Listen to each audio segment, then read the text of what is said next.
Nej. Nej, det gør det faktisk overhovedet ikke. Nå, men skal jeg lige vise dig nu? Okay. Så når man...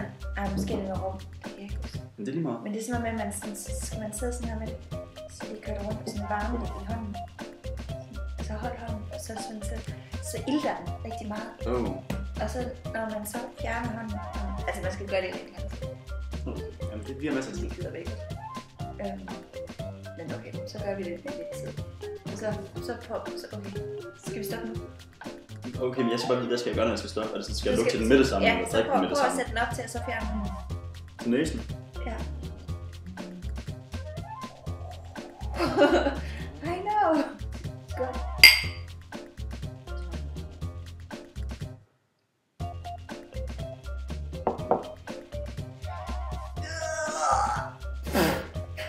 Det smager mega dårligt. Ej, det er godt nok dårligt. Skål igen.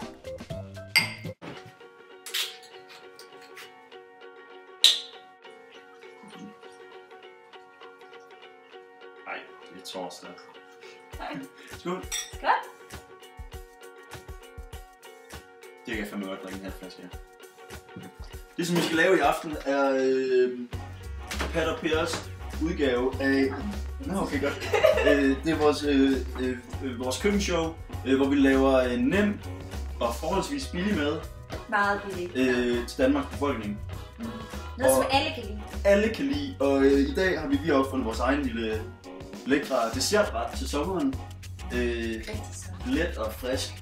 Og man kan kun bruge 3 ting. Og den første ingrediens vi skal lave er bananer. Ingrediens nummer 2 er smeltechokolade. Og den sidste, men også den vigtigste ingrediens i det her er god dansk bacon. Dobbeltpak for Coop. Er det Coop? Coop? Er det ikke Coop? Coop. Coop. Coop. For muslimer, eller folk som bare ikke er til svin, kan man købe Coop-bacon. Eller... det havde de heldigvis ikke i Fakta. Så vi bruger selvfølgelig svinet. Således. Yes. Bacon. Banan. Men det sidder faktisk okay fast.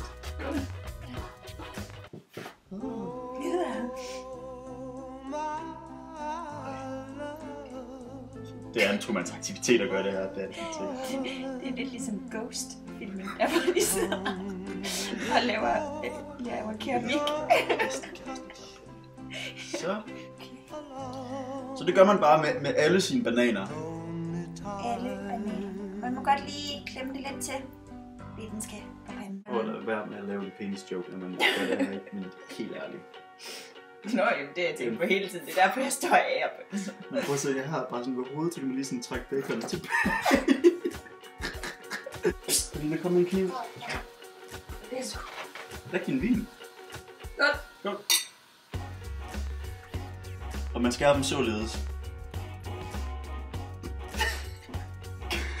Kniver det med, skærer dem over.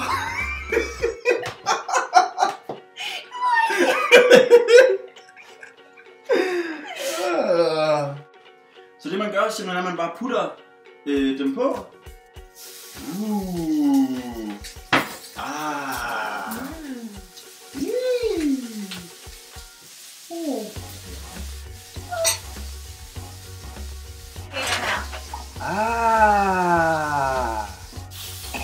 Okay. De skal faktisk ikke have så lang tid. Ej, de er fine, eller? Ja, det her er fint. Jeg tror, de har givet dem alt for lang tid, Pernille. Tror du? Ja. Skal det ikke være gylden? Det skal ikke gylden, det skal være sort.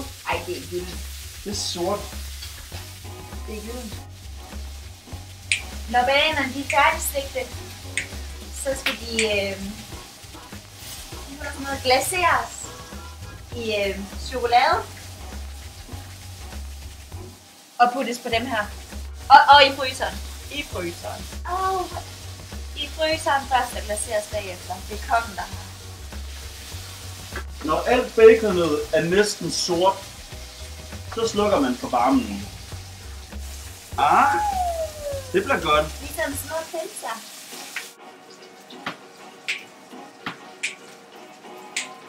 Må en salat godt komme i fryseren? De skal ikke... Nej. Ja, jeg synes det. Og take. Jeg tager bananer. Nice, easy. Fuck, hvor ser det godt ud. Den her er god.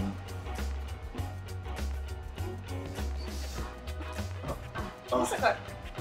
Ja. Det jeg gør lige nu, det er, at jeg putter chokolade ned i den her margrethe-skål. Så det kan blive sat over de her vandbad. Er det sådan, når man laver vandbad? Så giver man det her i tiden til der. Det er sådan, man laver vandbad. Smelte. Man behøver ikke være en god kok for at lave mad. Det er bare vigtigt, at man gør det. Fordi hvis du ikke får mad, så dør du. Med passion! Fun fact. Mennesker kan leve uden mad i over en uge, næsten 2 uger. Mennesker kan leve uden vand i kun 2,5 dag. Så hydrer dig selv. Hydrate yourself. Oppa! Det der sker er, at vi er færdige med at smelte vores chokolade. Nummer 2 ting der sker er, vi har ikke mere vin. Pernille, juiceglas. Juiceglas. Jeg har lagt en dans her. Sorry. And she doesn't like it when I talk, cause I ain't pretending. Okay, Pernille. Okay. Jeg er seriøs nu. Pro tip. Du skal altid banke på dåsen, før du åbner det, ellers bruger du den over. Se, og den bruger stikker over. Prove my point. Nummer 2 ting der sker er, at vi skal have vores bananer omsøgt i bacon, som nu er helt kolde, fordi de er lagt i fryseren i jeg ved ikke hvor lang tid. De skal smøres ind i chokolade. Okay? Helt kold. Okay. Du holder pølsen op, og så smører jeg det på.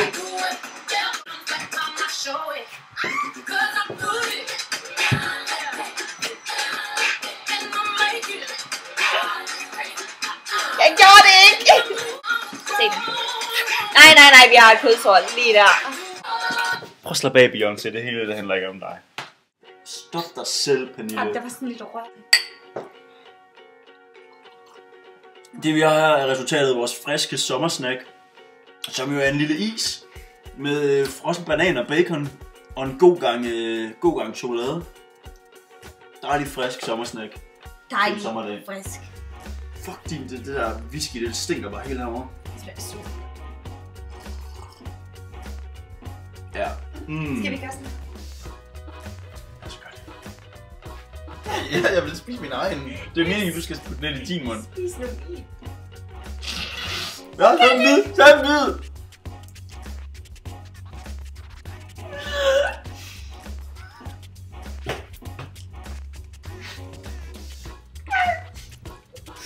Hvad fuck er vi lavet?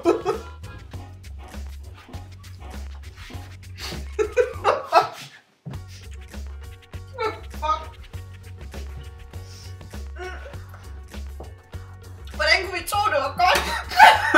Det smager fucking klamt, mand. Oh my god. Måske det skal have mere tid i fryseren. Og jeg tror også, det er Anyways, ikke? Jeg græder virkelig. Ej, jeg kan faktisk ikke. Men hey, lækker sommersnack. Lækker sommersnack. En god dag ude i solen. Kan man se der med? Koster ingen penge. Sygt nemt at lave. Og Pernille gør sådan der med det. Så vil vi gerne have lov til at sige tak for vores første episode af Per og Pats køkken. En lækker sommersnack. Et lækker sommersnack. Skål.